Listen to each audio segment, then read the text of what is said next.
सर्वमंगलमांगल्ये शिवे सर्वार्थसाधिके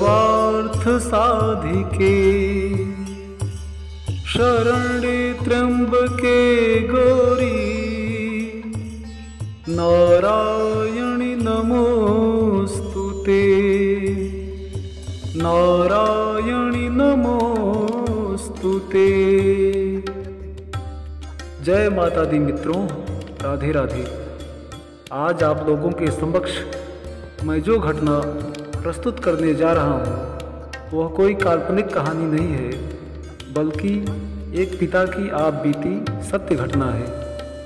यह घटना गीता प्रेस गोरखपुर से प्रकाशित कल्याण पत्रिका से ली गई है, इसलिए इसकी सत्यता में कोई संदेह या शंका नहीं है। दोस्तों, चैनल को अधिक से अधिक लाइक, सब्सक्राइब और शेयर कर दीजिए, जिससे माँ दुर्गा जी की कृपा के बारे में अधिकांश लोगों को पता चल सके और लोग माँ दुर्गा जी की पूजा आराधना करके अपने मनवांछित फल प्राप्त कर सकें और कष्टों से मुक्ति पा सकें। यही इस कथा का, इस घटना को वर्णित करने का उद्देश्य है। माँ दुर्गा जी के प्रति अधिक से अधिक लोगों की श्रद्धा भक्ति हो जाए, यही इस घटना को सुनाने का उद्देश्य है। जो लोग श्रद्धा भक्ति से इस घटना को सुनेंगे उन्हें माँ दुर्गा जी की कृपा की प्राप्ति अवश्य होगी, इसमें कोई संदेह नहीं है। तो आइए मित्रों, उस बालिका के पिता के मुख से ही उस संपूर्ण घटना को सुनते हैं। ध्यानपूर्वक श्रवण करें। यह घटना सन 1975 के जून के महीने की है। मैं पौड़ी गढ़वाल गणेशपुर ग्राम से प्रातः अहमदाबाद जाने हेतु निकला। कुल देवी को वंदन किया। माताजी एवं पिताजी तथा गांव के अन्य लोग गांव के बाहर तक विदाई देने आए। उन्हें प्रणाम करके मोटर मार्ग से एकेश्वर महादेव से कोटद्वार रेलवे स्टेशन जाने के लिए बस में बैठा, परंतु अंदर से बेचैन और दुखी था। कारण यह था कि घर में 6 महीने की एक बच्ची 3 दिन से माँ का दूध नहीं पी रही थी और न ही बाहर का दूध ही पी रही थी। वह लगातार रो रही थी। उसका रोना मेरे अंतर को उद्वेलित करता जा रहा था। ऐसी स्थिति में मैं श्री दुर्गा माता का ध्यान कर नवाण मंत्र ओम ऐं ह्रीं क्लीं चामुंडायै विच्चे का जप अंतर्मन में श्रद्धापूर्वक करता जा रहा था। बस ने शाम को कोटद्वार पहुंचाया। बच्ची का रुदन मेरे अंतःकरण को लगातार व्यथित करता जा रहा था। दूसरी ओर नवाण मंत्र की आस्था एक आधार दे रही थी। माँ दुर्गा की कृपा अवश्य होगी, इसमें कोई संदेह नहीं है। कोई न कोई रास्ता जरूर निकलेगा, ऐसा विश्वास मन में था। मैंने रेलवे स्टेशन कोटद्वार से अहमदाबाद का रेल टिकट ले लिया। जब मैं प्लेटफार्म पर पहुंचा तो समय 4:30 बजे का हो चुका था। गाड़ी शाम को 5 बजे आती थी और 5:30 बजे वहाँ से चलती थी। मैं प्लेटफार्म पर व्यथित हृदय से एक ओर नवाण मंत्र का जाप करता रहा, दूसरी ओर सामने देखा तो एक सूरदास जी ने कोई भक्तिपूर्ण भजन सुनाना शुरू कर दिया। भजन बहुत ही भावपूर्ण था। भजन सुनने के बाद उनकी अपेक्षा थी कि सुनने वाले उनके पात्र में यथाशक्ति भिक्षा दें। मैंने चवन्नी पात्र में डाली। उसकी आवाज़ सुनकर सूरदास जी ने कहा, चवन्नी नहीं, 1 या 2 रुपए दो, क्योंकि तुम संपन्न व्यक्ति हो। मैं चुपचाप था, लेकिन वे मेरे आगे से हटे नहीं। मेरे मन में लगातार मंत्र जप चल रहा था। वे 2 मिनट तक वहाँ से नहीं हटे। उनका आग्रह था कि आप सक्षम हैं, समर्थ हैं, धनवान हैं, इसलिए अधिक दें। मैंने उनके नेत्रों की ओर ध्यान से देखा तो मुझे बड़ा आश्चर्य हुआ। वे दोनों आँखों से पूरी तरह से अंधे थे। उनकी चित्तवृत्ति एकदम शांत थी।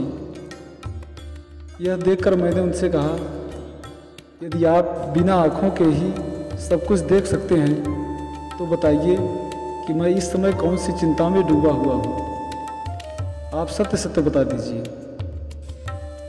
इस पर उन्होंने कहा, श्री दुर्गा जी की कृपा से मुझे ऐसा दिखाई दे रहा है कि आपके घर में एक 6 महीने की बच्ची है जो 3 दिन से माँ का दूध नहीं पी रही है और लगातार रो रही है। इसी चिंता में आप डूबे हुए हैं। यह सुनकर मैं स्तब्ध हो गया। मुझे बड़ा आश्चर्य हुआ। मैंने उनसे प्रार्थना की कि आप कोई उपाय बता सकते हैं जिससे बच्ची स्तनपान करने लग जाए। तब उन्होंने कहा, यदि आप 1 मिर्च, 1 नमक की डली और 1 काले धागे की डोरी ले आवें तो मैं अभिमंत्रित करूंगा और बच्ची दूध पीना शुरू कर देगी।